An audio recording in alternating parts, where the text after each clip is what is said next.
Well, hello there. Come on in. I'm Chris Brown. I'm your humble chimney sweep. I was just going over your chimney inspection report, but now that you're here, make yourself comfortable. Let's go over it together, shall we?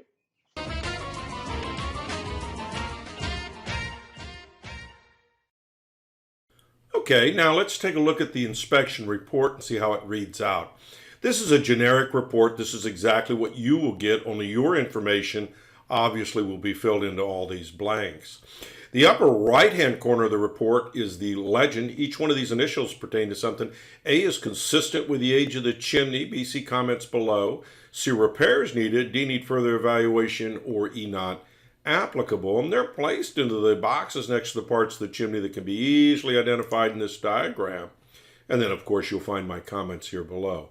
Now, let's take a look at your personal report. So stay with me. Hey, what a great looking house. What a beautiful sky in the background today after that big old rainstorm we had yesterday. Let's take a look at the tops of both chimneys.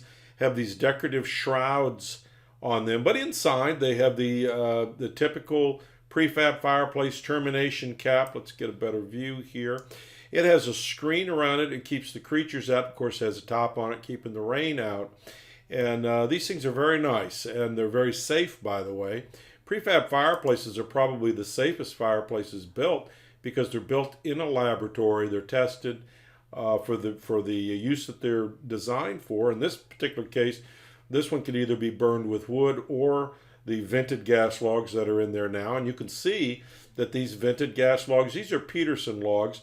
They have a wonderful little remote here that's working well. No problems with that at all.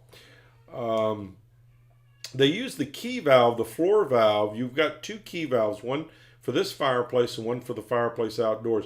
This one is being used as the service valve. What I mean by that is the only people that use this key valve is a service provider like your humble chimney sweep or a plumber. So other than that, you'll never have to use that. You'll just simply use the remote.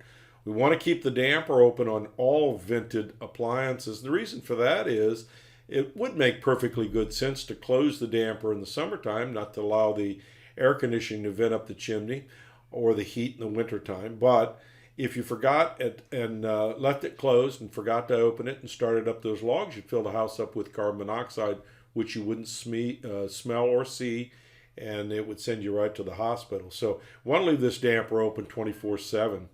Let's take a look at the outdoor fireplace. It's a wood-burning fireplace, working damper, which you can open and close. Flue system looks great. Now it's using its key valve to operate the gas log starter. And here, these are examples that I pulled out of the archives here of a gas log starter. This is what it does. And what you always want to do is crumple up a little newspaper and put it in this area. Light the newspaper before you turn the gas on, right? And then you'll get this wonderful flame. And the idea of the gas log starter is to help you start the wood and maintain a good, even wood burning fire. So you can leave it on low. You can keep the fire going. And during outdoor party, around the pool or something, why nobody has to tend it. Just throw some wood in it once in a while. It'll keep on going on its own. This is the key that it uses. Now, we couldn't find a key for yours, but they're easily acquired at any fireplace shop like Hearth and Patio or any True Value. I used my own key. I wanted to make sure everything was working properly for you. Questions for me, give me a call, 704-526-6348. You can always email me at chris@affordablesweep.com. Thanks.